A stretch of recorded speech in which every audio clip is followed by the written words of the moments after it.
저녁에도 또 함께 모였는데요. 한번 인사 한번 하시죠. 주님 안에서 충만하시기를 바랍니다. 예.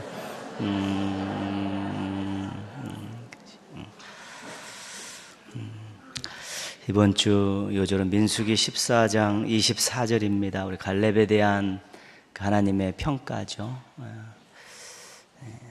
한 인생이 하나님께 이러한 평가를 받고 또 이러한 축복을 받는다는 것은 굉장히 도전이 되는 것입니다. 하나님께서 인정해 주시고 또 축복해 주신다는 이 사실이죠. 그래서 우리 한 사람 한 사람도 하나님이 나의 믿음과 삶을 어느 정도로 평가하시고 또 어떤 축복을 주실까, 이런 또 기대감을 가지고 자신을 돌아보는 것들 굉장히 신앙적으로 유익한 일입니다. 갈렙을 어떻게 평가하셨고 어떤 또 복을 약속하셨는가? 민수기 14장 24절 같이 한번 암송하겠습니다. 시작. 그러나 내 종 갈렙은 그 마음이 그들과 달라서 나를 온전히 따랐은즉 그가 갔던 땅으로 내가 그를 인도하여 드리리니 그의 자손이 그 땅을 차지하리라. 민수기 14장 24절 말씀. 아멘. 출애굽한 이스라엘 백성들이 홍해를 건너고 광야에 들어가서 바로 시내산으로 인도함을 받았습니다. 시내산에서 1년 정도 머물죠. 그래서 율법을 받고 성막의 설계도를 받아서 성막을 제작을 합니다. 그리고 제사법을 배웁니다. 그리고 민수기 10장 10절에서 1년 2개월 만에 이제 출발을 합니다. 그래서 도착한 곳이 가데스 바네아입니다. 10명의 정탐꾼을 보냈는데 8명의 정탐꾼이 부정적인 보고를 하고 2명의 정탐꾼이 긍정적인 보고를 하죠. 8명의 정탐꾼은 가나안 땅에 있는 아낙 자손을 보고서 평가를 했고 2명의 정탐꾼은 하나님을 보고 그 땅을 평가를 했습니다. 그런데 백성들이 다수의 의견을 따랐습니다. 2명의 정탐꾼 여호수아와 갈렙의 설득이 먹히지가 않고 오히려 그들을 돌로 치려고 합니다. 그때 하나님께서 진노하셔서 모세에게 내가 이 백성을 전염병으로 쓸어버리고 새로운 민족을 세워서 너에게 주겠다, 그렇게 말씀하십니다. 그때 모세가 눈물을 흘려가면서 하나님 앞에 철저하게 매달려서 그러지 말으시라고, 이 백성 하나님께서 애굽에서 구원하신 백성 아니냐고, 이들의 죄를 용서해 달라고 이렇게 눈물의 중보 기도를 드립니다. 그래서 하나님께서 그 모세의 기도를 이제 들어주시죠. 그래, 내가 네 말대로 하겠다. 그런데 내가 2가지를 실행하겠다, 그렇게 말씀하시죠. 첫 번째가 뭐냐면 내 영광과 애국과 광야에서 행한 내 이적을 보고서도 이같이 10번이나 나를 시험하고 내 목소리를 청종하지 아니한 그 사람들은 한 사람도 가나안 땅을 보지 못할 것이라. 애굽에서 광야에서 그들이 보았던 영광과 이적은 대단한 것이었습니다. 당대 최고의 제국의 황제였던 바로를 꺾으셨죠. 홍해바다를 마른 땅을 건너듯이 건너셨죠. 또 광야에 들어와서 만나와 메추라기로 매일 먹이셨죠. 이런 것들을 눈으로 보고서도 가나안 땅을 주시겠다는 하나님의 그 약속을 믿지 못한 이 백성들, 그 가나안 땅에 들어갈 자격이 없다는 것입니다. 그래서 한 명도 그 땅을 밟지 못하게 하겠다. 그것이 첫 번째 하나님의 말씀이고요. 2번째 말씀이 오늘 요절 말씀입니다. 여호수아 갈렙이 똑같이 그렇게 했는데 갈렙을 지칭해서 그렇게 말씀하시죠. 그래서 내 종 갈렙, 내 종 갈렙, 그렇죠? 하나님이 나의라는 나의, 내 이런 표현을 쓰실 때 그 참 기가 막힌 것이죠. 내 백성, 내 종, 내 자녀, 이렇게 표현하실 때는 하나님의 마음이 이렇게 좋으신 것입니다. 내 종 갈렙은 그 마음이 그들과 달라서요. 그들이 누굽니까? 이스라엘 백성들이죠. 이스라엘 백성들과 다르다는 것입니다. 그리고 다른 것이 어떻게 나타났냐면 하나님을 온전히 따랐다 그러죠. 그러니까 온전히 따랐다는 말이 중요한 것입니다. 어떤 상황 속에서도, 어떤 역경 속에서도 하나님의 능력을 의심하지 않았다, 그런 뜻입니다. 온전히 따랐다는 것은 어떤 환경과 어떤 상황 속에서도 하나님의 그 능력을 의심하지 않았다는 것입니다. 그게 온전히 따랐다는 말 속에 담겨 있는 다른 백성들과는 다른 부분입니다. 우리가 변하지 않는 것들이 몇 가지 있죠. 그 중에서 우리가 불변하는 것, 하나님의 존재, 하나님의 사랑, 하나님의 능력, 이것은 변함이 없는 것입니다. 그래서 우리가 그곳에 우리의 믿음의 뿌리를 내리고 삶의 뿌리를 내리고 사는 것입니다. 그런데 환경이, 좋지 않은 환경이 들어왔을 때 우리가 흔들리는 것이죠. 하나님의 존재와 사랑과 능력보다 이 환경이 더 크게 보이면 하나님의 존재와 사랑과 능력을 의심하게 되는 것입니다. 과연 해결할 수 있을까? 그러면 이제는 딴짓거리를 하게 되고 딴주머리를 차게 되고 또 다른 방법들을 이제 시도하게 되는 것이지요. 그리고 또 한 가지는 내적으로는 믿음이 부족한 것입니다. 하나님의 존재와 사랑과 능력, 이스라엘 백성들에게 하신 말씀 속에서요, 보고서도, 그렇지, 보고서도 열지양을 통해 바로를 꺾으시는 걸 보고도, 홍해를 마른 땅같이 건너는 것들을 보고서도, 매일 만나와 메추라기를 내리셔서 일용할 양식으로 채워주시는 것을 보고도 가나안 땅 아낙 자손을 하나님께서 이길 수 없다. 믿음이 부족한 것입니다. 외적으로는 좋지 않은 환경, 내적으로는 믿음이 부족할 때 하나님의 존재와 사랑과 능력에 대한 의심이 생기게 되는 것이죠. 그러나 갈렙은 그렇지 않았다는 것입니다. 직접 가서 아낙 자손을 보고 왔는데 그는 우리들의 먹이다, 밥이다. 그들을 후원하는 자들은 이미 다 도망갔지만 우리를 후원하신 하나님은 여전히 우리와 함께 하시니까 우리가 이길 것이고 우리가 차지할 것이고 승리할 것이다라고 그렇게 주장할 수 있었다는 것이죠. 하나님의 존재와 사랑과 능력이 갈렙에게 있어서는 흔들림이 없었다는 것입니다. 그래서 온전한 믿음, 굉장히 중요한 것입니다. 상황과 환경과 여건에 따라서 하나님의 존재와 사랑과 능력에 대한 신뢰가 흔들리지 않는 것, 어떤 상황 속에서도 하나님을 전폭적으로 신뢰하는 것, 그것이 온전한 믿음, 온전히 하나님을 따르는 것이죠. 이제 중요한 내용이지만 우리가 때로는 믿음이 부족해서 때로는 우리에게 다가오는 환경들이 너무나 힘들고 어려워서 그 부분을 놓칠 때가 있다는 것입니다. 의심하게 되고 불평하게 되고 또 두려워 떨기도 하면서 그런 부분들에 대한 흔들림이 있을 수 있다는 것입니다. 하나님께서 그렇게 말씀하십니다. 그가 갔던 땅으로 내가 그를 인도하여 드리리니 그의 자손이 그 땅을 차지하리라. 믿음의 비밀 가운데 한 가지는요, 부모들의 믿음이 자손들에게 복이 된다는 것입니다. 성경에서 이야기하고 있죠. 1000대까지 이르는 그런 복을 얘기해요. 저주는 3, 4대만 말씀하시는데 복은 1000대를 말씀하시죠. 그러니까 부모들의 신앙, 온전한 믿음을 가지면 하나님께서 그 자녀들이 그 부모들의 믿음으로 얻어진 많은 열매들을 먹게 하시겠다는 것입니다. 그래서 자녀들을 잘 키우고 싶은데 1번은 믿음 생활 잘하는 것입니다.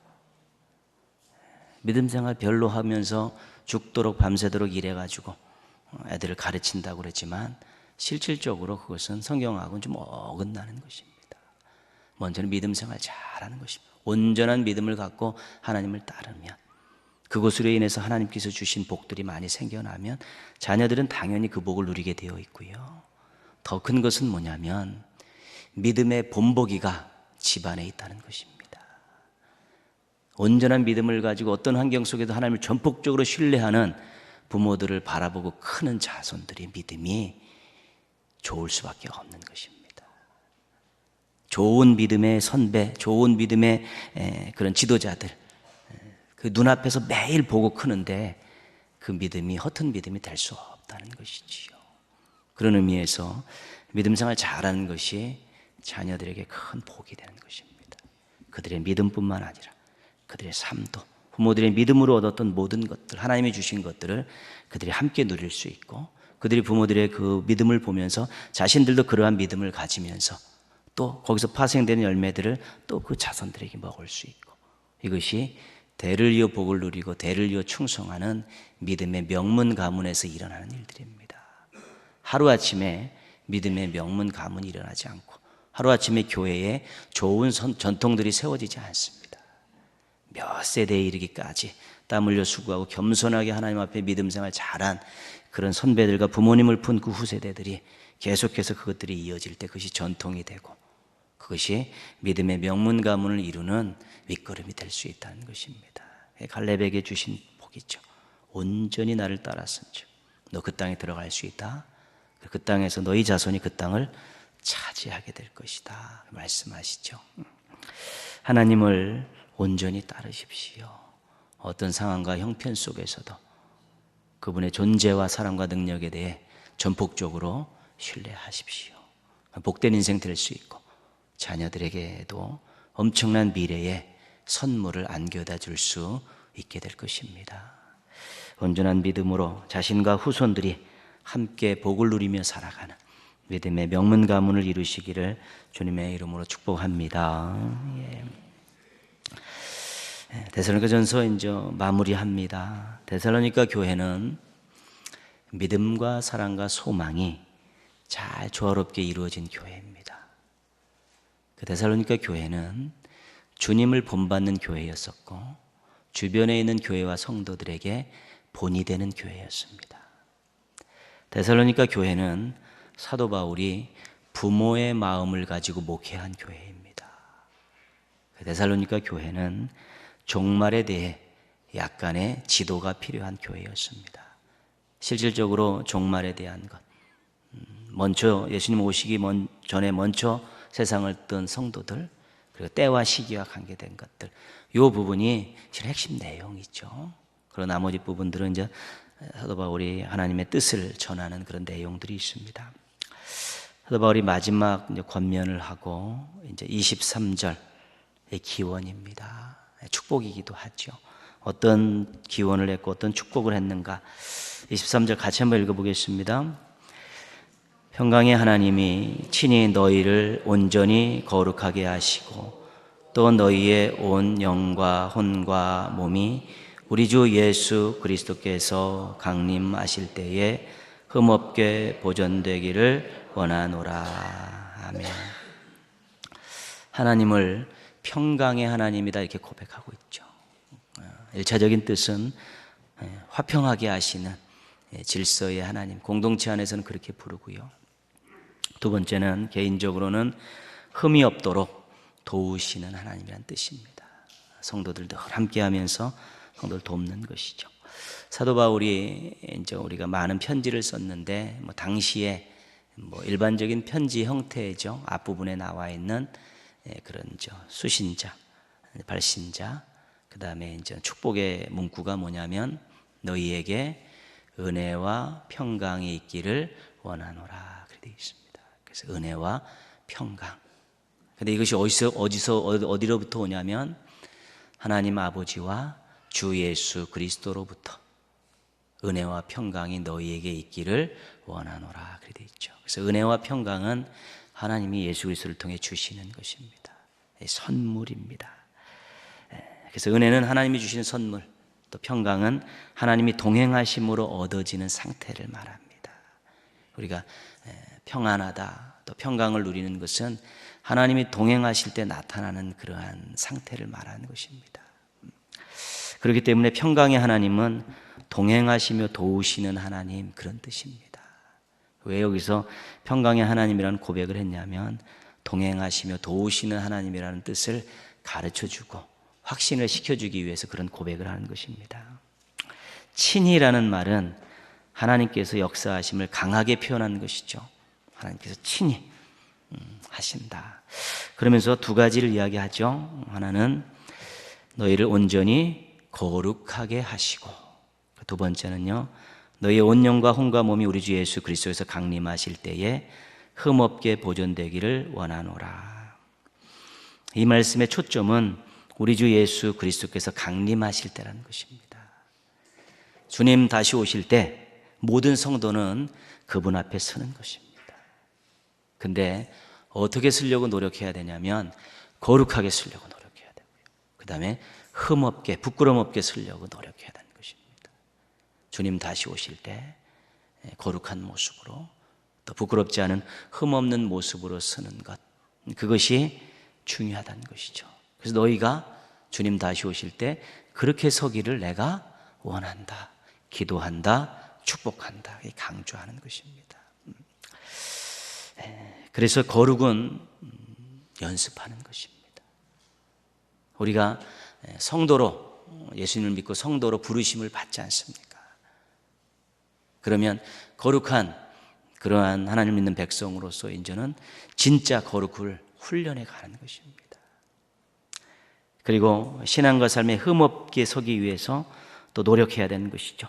성숙한 모습을 보여드려야 한다는 것입니다. 어린아이 같이 갓 태어나, 예수 믿어서 갓 태어난 그런 어린아이와 같은 그런 신앙과 삶의 모습 가지고 주님 만날 생각하지 말라는 것입니다. 성숙하게 훈련해서 주님 보실 때 어린아이의 모습이 아니라 성숙한 장성한 자의 모습으로, 또 명목상의 거룩이 아니라 정말 신앙과 삶에서 거룩이 배어나오는 그런 모습들로서 쓸 수 있어야 된다는 것이죠.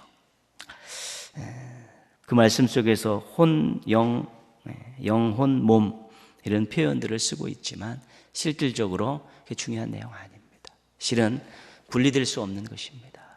우리 전체가 다 혼과 영과 몸이 함께 있는 것이죠. 주님 앞에 이것을 가지고 이 땅에서 살았던 그것 가지고 주님 앞에 서게 되는 것입니다. 근데 설명을 하기 위해서 혼과 영과 몸으로 그렇게 나누는 것이지요. 그래서 이것을 너무 그쪽을 강조하다 보니까 이 몸이 주님 강림하실 때 흠없게 보존되기를 원해야 된다. 그래서 화장을 하면 안 된다. 이제 그런 것들도 여기서 또 해석으로 나오기도 하고 있죠. 그래서 사울 시대라든가 구약에 보면 이제는 그 저주받은 인생들은 이제 불에 태워 죽이는 일들이 몇 군데 나옵니다. 그 본문과 이 본문 가지고 화장이 불가하다, 이제 그렇게 주장하고 있죠. 근데 언제 어떻게 죽느냐는 아무런 문제가 되지 않습니다. 언제건 죽게 되고 어떻게든 죽게 되는데 언제 죽느냐, 어떻게 죽느냐는 중요하지 않습니다. 믿음을 가지고 있느냐 없느냐가 중요한 것입니다. 나중에 다시 새로운 몸으로, 신령한 몸으로 다시 있게 되기 때문에요. 그렇습니다. 만약에 화장이 불가하다면 비행기 사고로 죽는 분들이라든가 또 화재로 죽는 분들, 믿음을 가지고 있어도 전부 저주받는 것입니다. 주님 앞에 제대로 제 몸 갖고 설 수 없는 것 아니겠습니까? 그렇게 되면 그것은 해석이 불가능한 것입니다. 그래서 그런 부분으로 너무 그 부분을 집착하다 보면 그런 해석들이 나와서 좀 난관에 봉착할 때가 있습니다. 신앙이 훈련이어야 되는 이유가 있습니다. 우리의 부족함 때문입니다. 또 우리의 연약함 때문입니다. 그리고 부족한 인생들이고 연약한 인생들이기 때문에 부단히 훈련을 통해서 자기 자신을 강하게 또 좋은 모습들로 만들어 가야 되는 것이죠. 그렇습니다. 그리고 훈련이 필요한 이유는 악한 것들이 도전하기 때문에 그렇습니다. 또 환경적인 것들이 영향력 때문에 그렇습니다. 환경의 영향을 얼마나 많이 받는지 모릅니다. 조금 어려운 환경이 도달하고 또 인간관계를 통해서 신앙인들이 얼마나 많이 환경의 그 영향을 받는지 모릅니다. 신앙에 중내 산해 하고요. 너 때문에 댕기냐 안 댕기냐 하고 신앙을 간내만해 하는 것들이 그 사람들 때문에 오해 또 불화 이런 것 때문에 뭐 신앙생활을 간두는 사람도 있지 않습니까? 그렇게 우리가 환경의 영향을 많이 받습니다. 그렇기 때문에 악한 것들이 도전하고 또 환경의 영향을 많이 받기 때문에 늘 자기 자신을 묵직하게 오뚜기 같이 또 웬만한 바람에는 흔들리지 않는 뿌리 깊은 나무와 같은 꿈꾸면서 훈련을 해나가면서 연약함과 부족함을 해결해 나가는 것이죠. 그때 우리가 거룩한 삶으로 또한 성숙한 신앙인의 모습의 그런 삶을 가지고 또 주님 앞에 나아가는 것입니다. 훈련에 힘을 쓰지 않는 이유가 있습니다. 첫 번째 이유는 예수님 앞에 서야 될 날이 있다는 것에 대한 기대감과 확신이 약합니다. 나 분명히 내가 언젠가 주님 앞에 서야 될 날이 있다. 근데 하나님 말씀에서는 거룩한 모습으로 또 성숙한 모습, 부끄럽지 않은 모습의 삶을 가지고 쓰기를 원하시는데 내가 주님 앞에 서야 될 날이 언제인지 모르죠.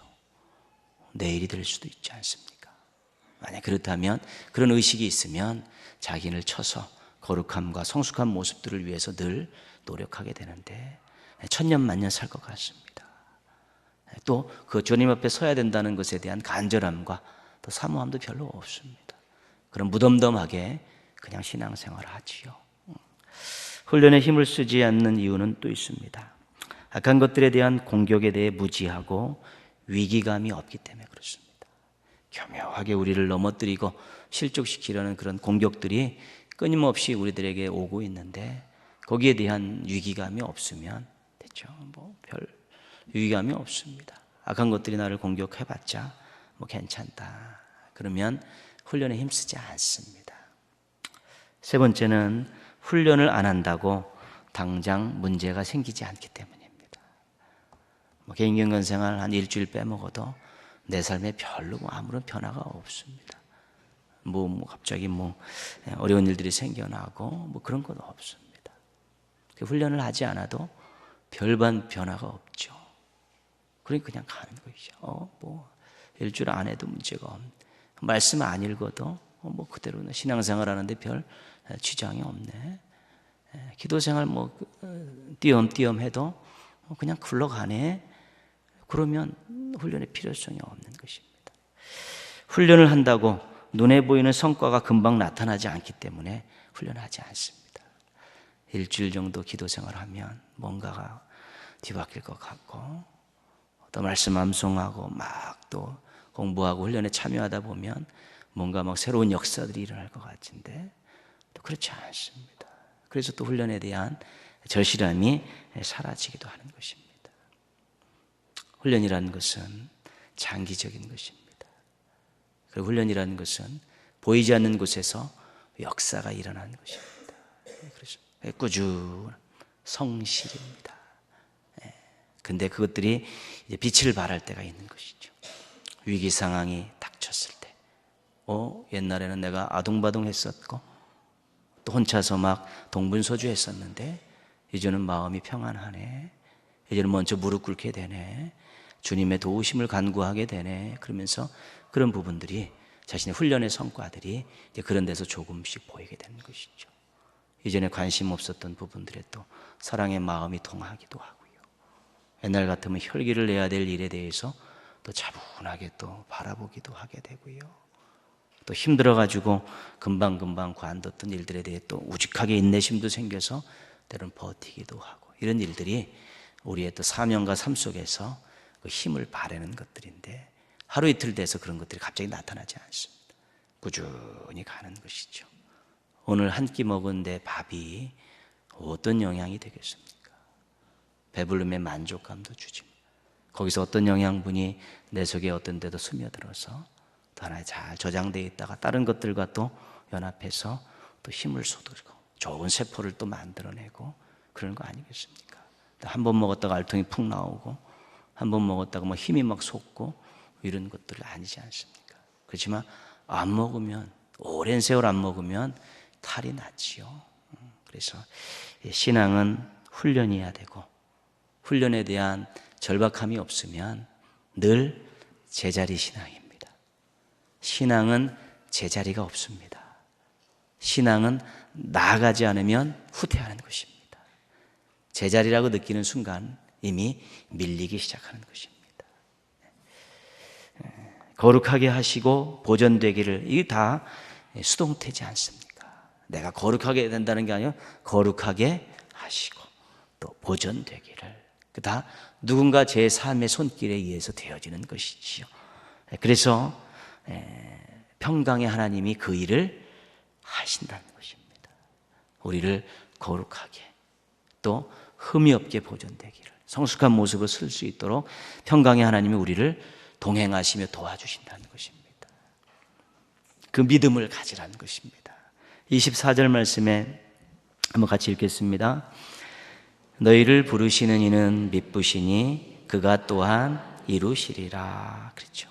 하나님께서 우리를 불러주셨습니다. 자녀로 불러주셨고, 하나님 나라 백성으로 불러주셨고, 일꾼으로 불러주셨고, 종으로 불러주셨습니다. 왜 부르셨습니까? 왜 부르셨습니까? 하나님의 영광을 위해서 부르셨고요, 또 행복한 인생 살라고 부르신 것입니다. 그런데 로마서 11장 29절에 보면 하나님의 은사와 부르심에는 후회하심이 없느니라. 하나님 우리를 불렀을 때는 잘못 부르지 않았다는 것입니다. 괜히 부르지 않았다는 것입니다. 목적을 가지고 부르셨다는 것이죠.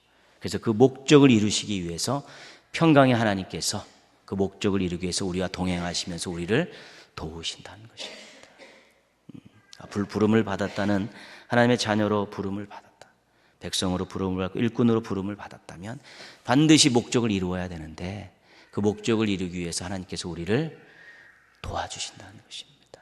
동행하시면서 우리를 평강의 하나님께서 그 목적을 이루도록 거룩한 삶을 통해서 성숙한 삶을 살아가면서 하나님의 영광을 이루도록 우리를 이끌어 주신다는 것입니다.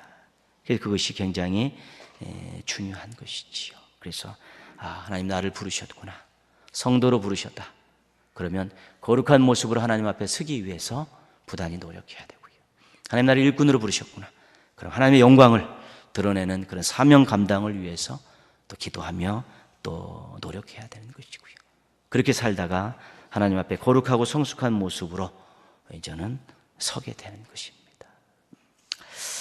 그런 의미에서 우리는 늘 현재의 삶의 충실함과 더불어 주님 앞에 설 그날을 바라보며 사는 것입니다. 그 앞에 거룩한 모습을 잃지 않고 쓰겠습니다. 부끄럽지 않은 모습으로 쓰겠습니다. 이 두 가지를 기억하면 자기 자신을 쳐서 늘 신앙과 삶을 훈련하게 되어 있고 하나님 뜻대로 살기 위한 몸부림들이 계속 있어지는 것입니다. 그런 모습들이 신앙에 있어서 굉장히 중요한 것이죠. 그래서 내가 가정에서 또 직장에서도 또 사회생활 하면서도 거기서 하나님의 뜻대로 또 거룩함을 이루기 위해서 세상 속에 물들지 않고 하나님의 뜻에 맞추어서 또 일들을 처리해가며 인간관계를 맺어가는 이 모든 일들이 다 거룩과 성숙에 연관된 것입니다. 그 어느 곳 하나에서도 예외되는 곳은 없습니다. 내가 발붙이고 가서 부딪히는 모든 일에서 거룩함과 성숙함을 이루도록 노력해야 되는 것이죠. 치외복권 지격이 없습니다. 한번 따라하겠습니다. 신앙에는 만족이 없다. 이 정도면 됐다, 저 사람보단 낫다, 이런 마음들 품으시면 안 된다는 것입니다. 그죠? 이 정도면 충분해. 하나님 앞에 은혜 받은 것만큼 할 일 다 했어. 그런데 저 인간보단 나아. 그런 만족감을 갖기 시작하면 동기부여가 없습니다. 그냥 주저앉고 그냥 늘 일상적인 그런 형식적이고 습관적인 그런 신앙인으로 전락할 확률이 굉장히 높습니다. 제일 답답한 사람이 습관적으로 신앙생활하는 거, 형식적으로 신앙생활하는 사람입니다. 감격이 없습니다. 사모함이 없습니다. 주 앞에 나와서 감격이 없고 또 주님 것을 받으려는 사모함이 없을 때 그 제일 답답한 신앙인이 감격이 없고 사모함이 없는 신앙인데 대부분 다 습관적이고 형식적으로 안주하는 신앙하고 자기 만족에 빠져있는 신앙할 때 이 정도면 됐다. 나한테 더 이상 요구하지 마라. 이 정도면 됐다. 제가 요구하는 것이 아니고 하나님의 말씀을 본인이 읽으면서 들으면서 하나님이 요구하시는 것입니다. 하나님한테 따지셔야죠. 왜 나한테 그 요구하시냐고. 그럴 수 있죠. 그런 것입니다. 우리가 무언가를 막 불평하고 원망하고 이럴 때 대부분 그것이 하나님 앞에 따진다는 것들에 대해서 착각하고 있습니다. 사람들에게 막 얘기하지만 실은 하나님께 따지는 것이죠. 왜냐하면 우리가 하나님의 말씀을 읽고 들으면서 늘 자신을 점검하기 때문에 그렇습니다. 한 번 더 따라합니다. 신앙에는 포기는 없다. 그렇죠.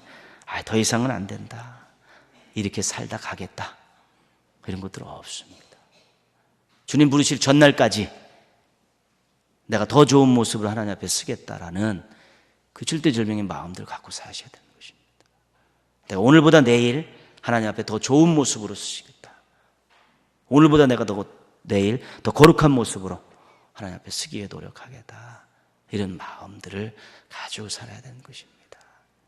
그래서 오늘보다 내일 더 좋은 모습으로 하나님 앞에 서려는 그 마음 가지고 더 하나님 앞에 간구하고 또 형편과 처지와 건강에 맞게 또 하나님 기뻐하시는 일들을 하시며 그렇게 하면서 가는 것이죠. 만족과 포기는 신앙인의 단어가 아닙니다. 절대 그렇습니다.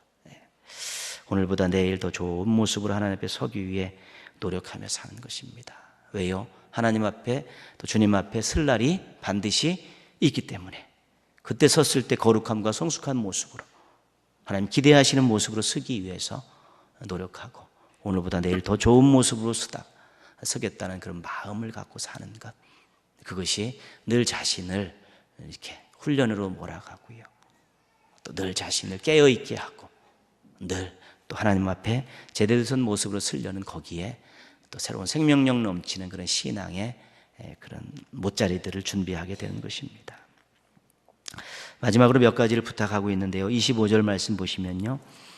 형제들아 우리를 위하여 기도하라. 중보기도를 부탁하고 있죠. 사도 바울이 그 교회들에게 편지할 때 은혜와 평강이 있기를 원하노라. 축복의 말씀 항상 하고요. 뒷부분에 꼭 들어가고 있는 게 뭐냐면 나를 위해 기도해다오. 우리를 위해서 기도해다오. 유대인들과 싸움에서 지지 않도록 복음을 잘 전하도록. 이게 늘 중보기도를 부탁하고 있는 것이죠. 중보기도를 부탁한다는 의미는 무엇입니까? 하나님이 자신을 도와주신다는 것을 믿는 것입니다. 누군가 신실한 마음으로 믿음으로 나를 위해 기도해 줄 때 그것이 내 인생과 사명 가운데 하나님의 도우심으로 온다는 데에 대한 믿음과 확신이 있기 때문에 중보기도를 부탁하는 것입니다.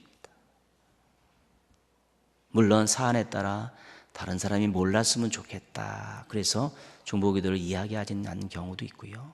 때로는 중보기도를 이야기하다 보면 이 많은 큰 그림으로 이야기합니다. 우리 자녀들 잘 되게 해주세요. 그 중보기도가 아니죠. 정말 세밀하고 구체적으로 세밀하신 하나님께서 조목조목 따져들면서 손으로 만져주시면서 응답해 주실 것을 믿고 그런 중보기도 하나를 써내더라도 구체적으로 이렇게 써내는 것이죠. 근데 중보기도 하me요 자녀를 위해서 기도하는 제목도 별로 안 들어옵니다. 얘가 이런 믿음 가지고 이런 꿈을 갖고 있는데 잘 나가게 해달라는 그런 기도 제목들은 없습니다. 우리의 기도는 전부 무슨 기도냐면 안 아프게 해주세요. 그게 대부분 또 부족함 없이 살게 해주세요. 뭐 이런 문제가 생겼을 때 그 중보기도가 전부 문제가 생겼을 때의 중보기도가 대부분입니다. 그러나 삶과 꿈과 사명 이런 것들을 위한 중보기도들도 막 부탁을 해야 되는 것입니다. 왜요? 내가 기도하는 것보다 10명이 더 기도해 주면 훨씬 더 응답이 크다는 그런 믿음이 있으면 구체적인 기도 제목 가지고 꼭 어려울 때만 내는 것이 아니라 정말 긍정적인 것들을 가지고 자녀들의 꿈을 위해서 신앙을 위해 자기 사명을 위해서도 그 구체적으로 중보기도를 막 부탁할 수 있는 이 큰 열망이 있어야 되는 것입니다. 기도에 대한 응답에 확신이 있고 하나님의 도와주심에 대한 확신이 있으면 중보기도를 많이 부탁하는 게 좋습니다. 사도 바울이 중보기도를 부탁하는 것을 보고 또 성도들이 부탁하는 걸 보고 이분은 정말 하나님의 기도 응답에 대한 확신을 갖고 사시는 분이구나. 우리가 알 수 있듯이 그런 확신이 있고 절실하고 또 미래에 대한 꿈들을 갖기 원하면 이 중보기도들을 많이 부탁하고요. 중보기도함에도 많이 넣으십시오. 중보기도실에 이름 올라가면 70분이 일주일에 70명이 기도합니다. 거기에 정말 이름 한번 올라가면 그분들이 다 기도하지 않습니까? 70명이 나와 나의 가족을 위해, 자녀를 위해서, 내 문제를 위해서 기도한다고 생각하면 거기다가 막 저 유리창을 깨서라도 막 집어넣어야 되는 것입니다. 기도 제목들을. 그 정도의 절실함과 사모함과 믿음들을 가지고 살아야 하나님의 것을 받을 수 있는 자격이 있는 것입니다. 하나님의 것을 누릴 수 있는 자격이 필요한 것인데 그게 믿음입니다. 하나님의 것이 필요합니다. 하나님의 것만이 이것들을 해결할 수 있고 하나님이 응답해 주실 줄 믿습니다. 이런 것이죠. 그래서 어떤 중보기도에 대한 이 부탁의 마음들, 이게 굉장히 중요한 것입니다. 이용하십시오, 여러분. 주변에 있는 분들과 또 중보기도실에 정말 세밀하고 긍정적인 그런 믿음과 또 꿈들 같은 그런 긍정적인 부분들도 꼭 문제만 뒤밀지 말고 정말 긍정적인 그런 것들도 막 내놓으십시오. 그러면 70명이 매일 기도하시고 한 주간에 70명이 기도해주는 거기에 놀라운 역사가 이제 안 나타날 수가 없는 것입니다. 중보기도의 위력을 알 때 중보기도의 부탁을 할 수 있게 되는 것이죠. 27절 말씀 한 가지 더 보겠습니다.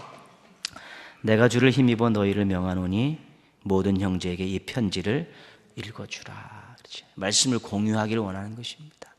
당시에는 이제 성도들이 모였을 때 그 말씀을 같이 예배 때 같이 읽기도 하고 또 이것들을 가르치는 사람들이 말씀을 나누기를 원하는 것이죠.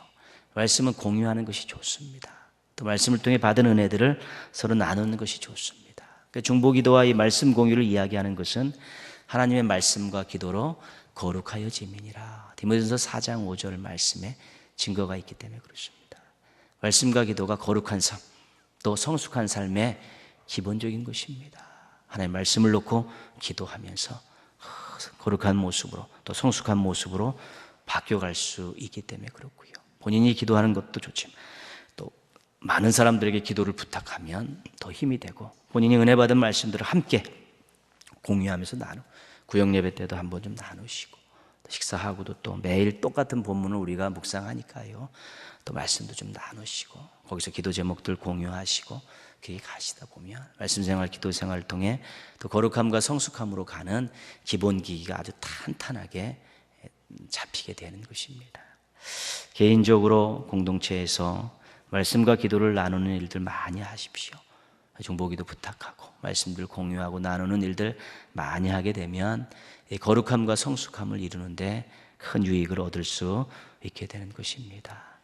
모쪼록 평강의 하나님께서 주님 앞에 설 때까지 우리와 동행하시며 도우신다는 그 확실한 믿음을 가지고 중보기도를 서로 나누고 또 말씀을 서로 나누면서 거룩한 모습으로 또 성숙한 모습으로 새롭게 늘 조금씩 변해되어 가서 하나님 앞에 부끄러움 없는 모습으로 거룩한 모습으로서는 우리 멋진 성도들 되기를 주님의 이름으로 축원합니다. 예.